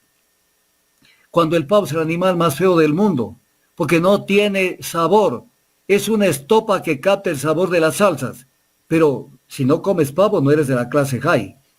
Cuando es mucho más rico una fritada, un ceviche, manavita, un encebollado, unas papas con cuero, una guatita. No, tenemos que comer pavo. Los juegos de azar, igual, fueron desde la antigüedad, que ahora son mezclados con todo. El culto al muérdago, los ágapes o comidas navideñas en la fiesta de los naturales. Por ejemplo, en Galicia se celebraban con 11 platos, se comían. El pavo se consagró como comida cuando el rey de Francia, Carlos IX, en el 1507, lo incluyó en el menú de los banquetes esponsales. Las gallinas de Guinea, acá no conocíamos gallinas, primero se comían las gallinas de Guinea, costumbre cristiana, después vinieron las otras gallinas. Las ocas, todavía en Alemania, Francia, Gran Bretaña y Holanda, se comen los gansos en esta época. El lechón típico de la Navidad en Italia, los roscones, los turrones, el vino. Pero en definitiva es el consumismo. Una economía del engaño que apuesta a la irracionalidad de los consumidores y no a sus decisiones bien pensadas. Gastamos dinero que no tenemos en cosas que no necesitamos para impresionar a gente a la que no le importamos. Se ha convertido en mercantilista toda la fiesta de fin de año. Lo que nos conduce a esto es alguien que debería estar podrido en el infierno, el que inventó las tarjetas de crédito. Porque la gente al final le dicen, no te hagas problema, si no tienes plata, no hay problema. Ven, difiérelo. Y 2 meses de gracia. Te quedas endeudado para el próximo año y el siguiente. Esos 2 meses de gracia no dicen que le cobran los intereses, pues, ¿no? No, pero viene un tema. Cuando dicen, por 2 cosas, te dice, y al mismo precio con la tarjeta y con esos plazos que pagando en efectivo. Eso no puede ser. Segundo, que hay el descuento del 20, 30%, a veces más. No es que están perdiendo, lo que pasa es que están dejando de robar, que es diferente. O sea, porque ya robaron demasiado y hacen algún tipo de concesión. Pero no es que están perdiendo. O por último, suben los precios para con la rebaja de la Navidad hacerle creer a la gente que le están dando regalado. O sea, todo es una tomadura del pelo. Yo recuerdo en el 2020, mercantilista. Claro, que ya Jesús quedó abandonado, ya Jesús no existe. Jesús y otras religiones más que contemplan algún tipo de enseñanza moral. Doctor, yo recuerdo una revista, sí, dígame. No sé si ya estamos cerrando esa termino parte. en 5 segundos termino. Ya. El 5 de enero del 2020, en una revista del diario El Comercio, lo pusieron y tengo yo la foto, dice, el color del 2020, sobrio y elegante. O sea, diciéndole a la gente que el 2020 tenía que usarse un tipo de color azul, cercano al azul marino, más o menos. Entonces, esto leen las mujeres y leen los hombres, especialmente las mujeres, y dicen, oye, está de moda el azul, y mi cartera es blanca, mi cartera es café, tengo que tener cartera azul, y tengo que tener incluso hasta cubiertos azules, y ropa azul, y todo azul. E interiores. Es insistir, no, pues el tema de los interiores y demás temas de vida, eso es terrible. Eso es terrible porque, o sea, le hacen quedar como un mamarracho a más de una persona, que tienes que usar tal ropa interior para que te dé buena suerte, que tienes que dar la vuelta a la manzana con una maleta, haz ahora con la delincuencia, a ver si regresas a la casa con la maleta. Y entonces que tienes que hacer eso, que tienes que comerte tantas uvas. O sea, todo un fetichismo, toda una desinformación, una cultura de desperdicio, para nunca ponerse a pensar, bueno, ¿qué es esto de la Navidad? Y con esto termino el tema de la Navidad. ¿Qué es esto? Es un momento de reflexión, es un momento de mirar atrás y mirar adelante y decir, a ver, ¿qué he hecho en esta? El tiempo es una ficción, es un invento, es una arbitrariedad. Pero de todas maneras nos ayuda a guiarnos porque pasan los años, podemos medir tiempos, ejercicios fiscales y etc. cosas. Pero es un poco decir qué he hecho. A ver, pregunta a los que me están escuchando. No todos los libros son buenos, cuidado, porque hay libros que más bien confunden. Pero viene la pregunta, independientemente de ello, ¿cuántos libros has leído este año? ¿Qué has hecho no solo por ti, sino por los demás? Porque el amor a sí mismo es egoísmo. Os has amado a los demás. Has abierto la mano sin necesidad de que te lo pidan, porque si te lo piden ya no tiene el mismo valor. Has abierto la mano para ayudar. O sea, ¿qué has hecho a favor de los demás?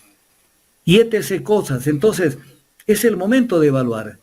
¿Cómo soy yo? La autocrítica. Por eso en los templos de la antigüedad, antes del cristianismo, para poner un ejemplo, la escuela de Crotona de Pitágoras, en la entrada de los templos, que hasta ahora se conserva esto, la gente no se da cuenta, se conserva en las casas como una tradición, poner al ingreso de una casa un espejo. Muchas gentes tienen un espejo que la gente cree que es para que la gente que llega o que sale al salir se arregle, que está bien peinada y que está todo bien. No, eso se colocaba en los templos para que al entrar a un templo primero te veas la cara y veas si tienes pecas en la cara y no le veas las pecas a los demás. O sea, que aprendas la autocrítica, que dejes de mirar la paja en el ojo ajeno y no veas la viga que tienes en tu ojo, que es lo que dice Jesús. Doctor, nosotros a la entrada de Ecuador en Directo tenemos un espejo. Ya, es importante y que la gente se pare allí. Sí, tenemos antes de entrar, allí, para que se den cuenta cuál es la simbología del espejo allí. Aprende a mirarte, aprende a corregirte. Pero la verdadera competencia... Pero Carlita se arregla a veces en ese espejo, sí. Claro, bueno, pero ella no tiene necesidad de ir al espejo, ella sin arreglarse es como es. Guapa. Entonces ella está mire que ya me lanzó mi punta, ya él me lanzó al caldero ya con el espejo. No, caldero. Yo estoy diciendo que usted es guapa con arreglo y sin arreglo. Estoy diciendo usted siempre como caballero y con todo el cariño me defiende de aquí, del licenciado de la Cruz. Claro. Entonces, yo le digo que a la entrada de Ecuador en Directo hay un espejo. Sí, grandecito. Ese espejo es para que la gente se vea las pecas, porque usted recién entró, Carlita. Para que no esté criticando a los otros, porque hay muchos que se miran en el espejo Pero no se dan cuenta cuántas pecas tiene, ¿verdad, doctor? Pero desde luego. Por eso la doctrina de Jesús, la negación del mismo. Niégate a ti mismo, corrígete. La verdadera competencia no es con los demás, sino contigo mismo. Así es. Tú tienes que competir en ser mejor tú. No, y no mires rabo ajeno, mira el tuyo. Pero claro, pues, o sea, Jesús, algún día hablaremos solo sobre Jesús, ya no se nos suena Doctor, se nos terminó el tiempo. Tengo una pregunta final. Solamente permítame decirles algo para que quede picando. Solo para que quede picando. Que quede picando allí para despertar la curiosidad de la gente. ¿Qué es lo que dice Benedicto sobre Barrabás y Jesús?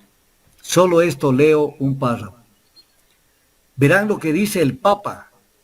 No lo dice Augusto Tandazo. Barrabás era una figura mesiánica. La elección entre Jesús y Barrabás no es casual. Dos figuras mesiánicas, no es lo que dice la iglesia, el ladrón. Dos formas de mesianismo frente a frente. Ello resulta más evidente si consideramos que Bar-Abas, porque no era Barrabás, sino Bar-Abas, Bar quiere decir hijo, y Abas quiere decir padre. Significa hijo del padre. Una denominación típicamente mesiánica, el nombre religioso de un líder del movimiento mesiánico. Orígenes nos presenta, que es uno de los historiadores cristianos, nos presenta otro detalle interesante en muchos manuscritos de los evangelios hasta el siglo III. El hombre en cuestión se llamaba Jesús Barrabás. O sea, Barrabás no solamente era Barabas, sino que era Jesús Barabas. Jesús, hijo del Padre, se manifiesta como una especie de doble de Jesús, que reivindica la misión, pero de una manera diferente. Así la elección se establece entre un Mesías que acaudilla una lucha, que promete libertad y su propio reino, y este misericordioso Jesús, que anuncia la negación de sí mismo como camino hacia la vida. Cabe sorprenderse de que las masas prefieran a Barrabás. Si hoy nosotros, dice Benedicto, tuviéramos que elegir, ¿tendría alguna oportunidad Jesús de Nazaret, el Hijo de María, el Hijo del Padre? ¿Conocemos a Jesús realmente? Ahí queda el tema. Doctor, y muchas gracias. Voy a poner un extracto de lo que dijo el presidente de la República en Estados Unidos en una entrevista con la cadena NTN. Y le ruego que esa respuesta, después de que escuche, me la dé en un minuto, doctor. Con todo gusto. Y lo que tienen ustedes son audios, fotografías, seguimientos. Todas las pruebas que las fuerzas del orden tienen para demostrar que esos hechos son ciertos. Y ojo, que no son unipartidistas los candidatos vinculados al narcotráfico, son multipartidistas. ¿Hay candidatos asambleístas o hay asambleístas que forman parte de esas pruebas que ustedes van a presentar? Hay asambleístas que son parte de esas pruebas y también hay declaraciones voluntarias de algún asambleísta al menos que se declara vinculado a una de los grupos delincuenciales organizados que generan terror en cárceles y en las calles en Ecuador. ¿Esos asambleístas son correístas? Como ya le dije, no es unipartidista este Pero hecho. hay correístas dentro de esa... Hay asambleístas y hay candidatos a elecciones seccionales que son parte de algunos partidos políticos. ¿Correístas? Ay. Sí, definitivamente que sí. ¿Son muchos? Bueno, deje que presentemos todas las pruebas públicamente y ahí va a conocer los detalles. Le veo con una cara de satisfacción muy grande. No, no es una cara de satisfacción, es simplemente... Doctor, ahí están las acusaciones del presidente de la República. ¿Qué criterio merece esto? Circo. Pero además una cosa, quieren eliminar las drogas y el narcotráfico es facilito. Es facilito. Eliminando la demanda se acabó la oferta. ¿Por qué los gringos, hijos de su madre, por no decir la palabra exacta, por qué no controlan la demanda? Sinvergüenzas. Entonces todo es que nosotros hagamos el trabajo. ¿Y ellos qué hacen? ¿En qué momento aparece la noticia? Se incautó droga en el puerto de la Florida, en el puerto tal, en San Francisco, aquí más acá. ¿Qué hacen los Estados Unidos? Entonces es un tema de corresponsabilidad, en primer lugar. En segundo lugar, ¿qué les preocupa del tema de la droga a los gringos? No les preocupa un tema moral, porque ellos permiten el cultivo de la marihuana en zonas donde se puede cultivar la marihuana. Ese no es el problema. El problema es que no pueden producir coca, hoja de coca, porque si no estaría legalizada la hoja de la cocaína en Estados Unidos y tienen que matar a la población con narcóticos o con drogas como el crack, que obviamente muchas veces se les va la mano. Entonces ellos hablándonos de moral, cuando mandaron a la gente a la guerra del Vietnam y la gente no tenía la fortaleza para poder ir a pelear allá y los drogaban, por eso cuando terminó esa guerra donde perdieron por goleada los gringos, regresaron con una masa de jóvenes y de gente drogadicta, porque fueron drogados en Vietnam, y eso dio lugar a la creación del fenómeno hippie, que se inundó San Francisco y todo lo que es California con este tipo de gentes. Y ellos hablándonos de moral a nosotros, hablándonos de moral, y hablando de moral, gente que ha tenido ingresos y que tienen fortunas de dudosa reputación. O sea, personas, ¿de dónde han sacado la plata para tener tantos miles de millones de dólares en el exterior? Mucha gente, ¿de dónde han sacado? Nacieron con plata. No, nadie nace con plata, salvo gente que viene de familias. Incluso Proudhon. No, pues nos hacen creer a nosotros que nacieron con plata. Proudhon, un filósofo anarquista del siglo XIX, obviamente tiene la osadía de decir esto porque tiene algo de lógica. Toda propiedad es un robo. Porque la historia de esa propiedad, cuando uno va para atrás, el plata que ya está lavada durante muchas generaciones, está allá donde en algún momento hicieron alguna trafacía. Claro. Pero y la gente que llevó toda esa plata a los paraísos fiscales, de lo cual él se salvó, porque los social cristianos los ayudaron. Los ayudaron. Que él mismo que hizo eso eso lo dijo el presidente de los social cristianos, que fue diputado por Galápagos. Alfredo Serrano. Alfredo Serrano, y dijo, y se ha portado tan mal con nosotros Lazo cuando le ayudamos a que salga del tema del tema de Pandora Papers.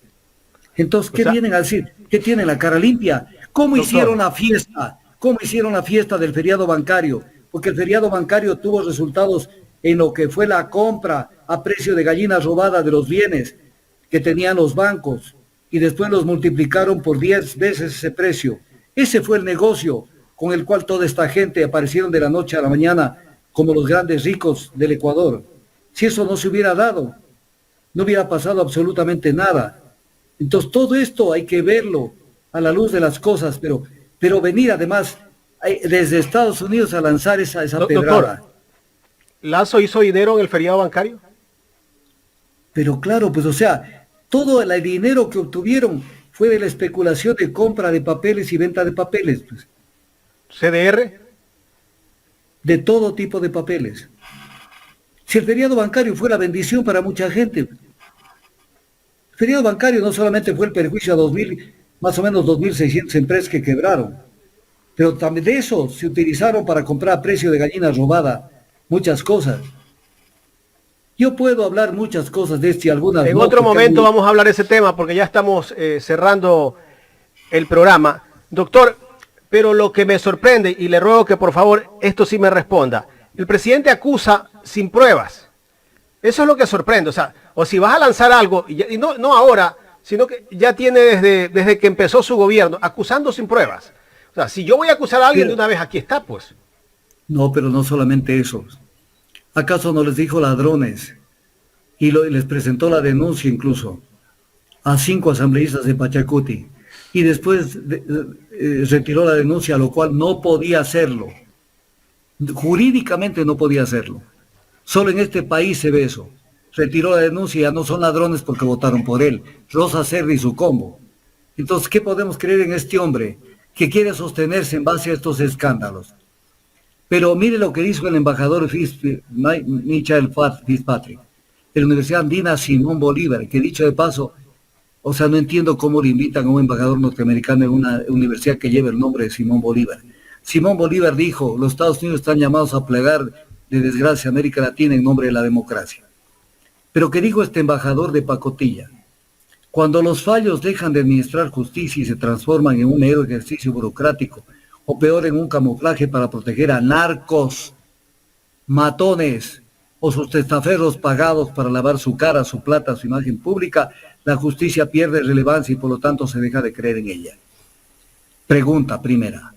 Un embajador ecuatoriano habla en Washington en este tono, diciendo que en Estados Unidos se hace este tipo de cosas para proteger a narcos, matones y testaferros. ¿Cuántos minutos, no dije días, cuántos minutos dura en Estados Unidos antes de que lo expulsen del país? ¿Acaso la Constitución del Ecuador en el 416 no dice que se condena la injerencia de los estados en los asuntos internos de otros estados? ¿Y qué ha hecho el Ecuador? Bajar la cabeza, y Murillo, el presidente del Consejo de la Judicatura, más bien confundir a la gente, y en vez de decir, nos está diciendo que somos una M, y dice los cooperantes, la embajada americana, no han perdido la confianza en el Consejo de la Judicatura. ¿De qué estás hablando, hijito? ¿De qué estás hablando? O sea, te están diciendo que eres tal por cual. Pero además, ¿Murillo o Morillo? Murillo. Porque hay un Morillo que está acusado de un audio filtrado que recibía órdenes del presidente. Claro, pero en este caso el presidente del Consejo de la Judicatura, para que sepamos exactamente de quién estamos hablando. Entonces, cuando uno ve esto y las barbaridades que hacen, cómo se pasan la pelotita. Tenemos un presidente de la Corte Nacional que en esta semana, en Ecuavisa, dijo que se ha hecho un abuso del recurso de habeas corpus. O sea, por Dios, se dice que es doctor en jurisprudencia. El habeas corpus no es un recurso, es una acción. Porque el recurso es dentro de un proceso, la acción es independiente. O sea, que un presidente de la Corte diga esto y que diga que se dictan habeas corpus en temas de libertad, pero para eso es el habeas corpus, artículo 89 de la Constitución, que dice que la acción de habeas corpus tiene por objeto recuperar la libertad de quien se encuentre privado de ella de forma ilegal. Que tenemos un presidente de la Corte Nacional que no lee la Constitución. Luego aparece el presidente del Consejo de la Judicatura que dice que no puede actuar de oficio en contra de los jueces porque necesita una declaración jurisdiccional previa del juez superior. Y entonces viene el tema, ¿acaso no son funciones del Consejo de la Judicatura, artículo 181 de la Constitución, la evaluación de los jueces? ¿A quién le tomas del pelo, Murillo? Iván Saquicela dice es necesario que el Consejo de la Judicatura ejerza el régimen disciplinario y que existan evaluaciones. O sea, están como un petaco, es un chiste de mala calidad, pero lo tengo que decir. Doctor, vamos a analizar ese tema en otro programa. Mira, escúcheme esto. Hay un viejo chiste, que no lo cuento como chiste porque nadie se va a reír. Dicen que un petaco, un sordo, petaco les dicen a los sordos, le dice, compadrito, ¿a dónde va? Y el compadre le dice, a pescar me voy, compadrito. Adiós, yo pensé que se iba a pescar. Así están el presidente de la Corte Nacional de Justicia con el presidente del Consejo de la Judicatura. O sea, se hacen los que no se entienden. Pero le voy a recordar una cosa final. El canciller de la República en esta semana dijo lo siguiente, comillas, y esto en Diario Primicias. Hay personas que tienen pedidos de captura en Estados Unidos por narcotráfico y que no pueden ser extraditados, porque cuando el presidente Rafael Correa lideró el país, blindó constitucionalmente a los narcocriminales para que no sean extraditados, recordó el canciller. Entonces uno dice, ¿cómo los blindó constitucionalmente? Tiene que estar en la Constitución. Y entonces vemos el artículo 79 de la Constitución del 2008, de la Constitución de Montecristi, época de Correa. En ningún caso se concederá la extradición de un ecuatoriano, su juzgamiento se sujetará a las leyes del Ecuador.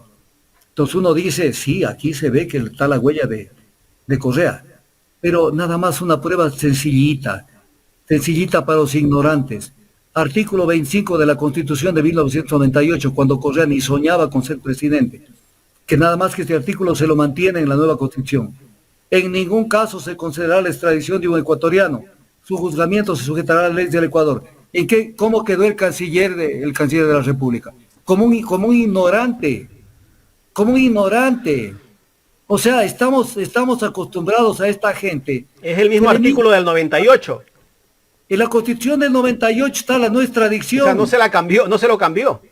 Nada. Entonces, ¿cómo puede decir que Correa ha blindado la Constitución para proteger a los narcocriminales? Pero doctor, de verdad que causa risa y también ver a los medios de comunicación que se prestan para posicionar ese mensaje a la sociedad. No, es que los medios de comunicación están cumpliendo el papel para el cual sí existen.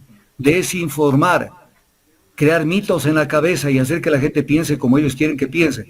Por ejemplo, tema de esta semana que le preguntaron al presidente del Consejo de la Judicatura. Y le dijeron, ¿cómo puede ser que exista una persona que ha cumplido ya un tiempo de estar preso, pero que tiene que responder por una reparación económica al Estado y salga libre? Entonces, claro, entonces rasgan las vestiduras. Sí, entonces vamos a poner un ejemplo. Digamos que una persona tiene una sentencia de 5 años de prisión. Cumple los 5 años, pero le dicen que tiene que pagarle $2 millones al Estado. Y si no tiene los 2 millones, entonces se queda en la cárcel de por vida. ¿Qué dice la Constitución del 2008? Se reconoce y garantiza a las personas, artículo 66, numeral 29. Alguien puede coger un papelito y escribir, artículo 66, numeral 29. Los derechos de libertad también incluyen, literal C, que ninguna persona puede ser privada de su libertad por deudas. Clarito. Pero uno dice, mira lo que se inventaron los correístas. ¿Para qué? Para no pagar. Pero leamos la Constitución de 1998, artículo 23. Artículo 23 de la Constitución del 98, numeral 4. Ninguna persona podrá subir prisión por deudas. En el Ecuador no existe la prisión por deudas. No sean animales. Entonces, todos los días nos venden bacalao podrido, como que fuera fresco. Esto no puede ser. Doctor, Pero la por eso verdad, están. este tema Por yo eso creo que tenemos que seguirlo tratando en otro programa, porque la verdad es interesante de pronto ir comparando la Constitución como usted nos dio una muestra en este momento. Eso es lo que pasa en el Ecuador, donde le toman del pelo. Y le venden imágenes. Hay un viejo principio, un axioma popular que rige, y que yo veo que Carlita lo está notando, este axioma. Dice, el que carece, presume. El que siempre está diciendo, soy honrado, soy honrado, soy honrado. Ah, ¿no será que no es honrado? El que siempre está botando el estiércol a los demás es el que realmente lo tiene en la cara. Solo se tira flores. Entonces, pero el pueblo tiene que madurar. En la prensa de esta semana salió una noticia, que los jóvenes están mirando las elecciones seccionales, y que están mirando a los candidatos para ver qué ofrecen en materia de seguridad. Y hoy de mañana miraba a un candidato a la alcaldía de Quito que hablaba de que los municipios tienen que entrar al tema de seguridad. No tienen competencias. Artículo 263, competencia de los gobiernos de la República. Tiene que ver con las competencias de los gobiernos provinciales. Artículo 264 de la Constitución de la República, competencia de los gobiernos municipales. No tienen competencia en materia de seguridad. Y si alguno lo hace, vea, en el Ecuador hay que poner el burro en la zanja, como se dice. Si yo fuera contralor, me sale una alcaldesa o un alcalde que me dice que ha gastado en motos y en carros para la policía, le gloso. Y me dice, ¿y por qué la seguridad? Porque tú no tienes esa competencia. Tú tienes que hacer salubridad, alcantarillado, agua potable, una cantidad de cosas.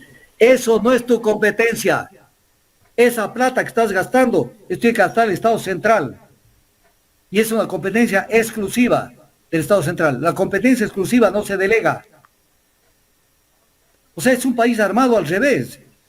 Es armado al revés. O sea, nos subimos al caballo, pero con la cabeza hacia la cola. ¿Qué pasó, pues? Doctor, bueno, se nos terminó el tiempo ahora sí. ¿Alguna pregunta sobre la Navidad? Carlita. No, doctor. Yo creo que nos deja bastante para reflexionar, ¿no? Sobre todo. Y como usted ya decía, ¿no? La historia que nos venden. La historia que nos venden. Ay, si habláramos de la historia. Ay, si habláramos de la historia. Lo que consumimos, yo calculo que el 90% de lo que consumimos son mentiras. Así de verdad. O sea, termino con esto. Los españoles vinieron a América en busca de no sé qué cosa. Vinieron en busca del opio, porque Constantinopla fue tomado por los turcos y no podían pasar el Mediterráneo rumbo al mercado de la India. Entonces buscaban el opio. Por eso, y la reina, como no tenía plata, la reina de España, dijo, ¿de dónde saco plata? Inició una de las tantas persecuciones religiosas para acusar a la gente de que eran herejes, ateos, y consecuencia de eso se apropiaba de las propiedades y de los dineros. Y con eso financió los viajes a América, para venir acá. Y lo primero, el tercer renglón de exportación en la colonia, a España, el tercer de los países andinos, que vienen a ser los países que hoy son Colombia, Ecuador, Perú, Bolivia, era hoja de coca. Es la verdad, es la verdad. No es que mandaban piñas y no sé, no, hoja de coca, porque tenían que sustituir el opio. Y el oro también. Y el oro también, y etc. cosas. Entonces, la verdad siempre está oculta. Nunca la verdad está a flor de piel. Por eso hay un dicho chino. Dicen que un tipo estaba debajo de un farol y se acerca a otro chino y le dice, ¿qué buscas? Dice, por aquí se me cayó una joya. Dice, ¿dónde se te cayó para ayudarte a encontrarla? Dice, allá, y señala un sitio. ¿Y por qué la busques acá? Porque aquí está más claro. O sea, busca en oscuridad, porque la verdad nunca está a la luz del día. Es verdad. Y esa búsqueda, no es que se lee en cualquier libro, ya conocen todo. Hay que buscar. No olvidemos que venimos de sociedades donde habían libros prohibidos y venimos de sociedades donde se quemaban bibliotecas enteras como la Biblioteca de Alejandría, para que no los conozcamos. Ay, si supiéramos todo el pensamiento de Jesús. Yo tengo la impresión que lo que conocemos de Jesús es una mínima parte de lo que quedó en el Nuevo Testamento. Porque tiene que haber quemado mucho que no le interesó al Imperio Romano ni a cierta gente que construyó poder alrededor de la figura de Jesús. Si Jesús resucitara, o Siddhartha Gautama resucitara, y mirara lo que hicieron con el budismo, el uno y el otro con el cristianismo, se armaron un zafarrancho de Padre y Señor nuestro. Doctor, nos vemos el próximo jueves. Nos vemos el próximo jueves y ha sido un gusto y un honor estar con ustedes. Y me encanta que Carlita se haya quedado. Porque gracias, ella siempre doctor. Es que no tiene clases hoy día, por eso que está aquí. Ah, no, entonces vamos a lograr que no le den clases a estas horas. Que no dé clases a estas horas. Nos vemos el próximo jueves. Muchísimas gracias, doctor, por que todo. pase muy bien. Y bueno, pues nos vemos el próximo jueves para analizar el año que termina. Próximo jueves es 28 de diciembre, Día de los Inocentes. Y es justamente aquellos que matan a todos los que pueden ser un peligro para el poder. Y hay varias formas de matarlo. Hoy no van a pegar un tiro.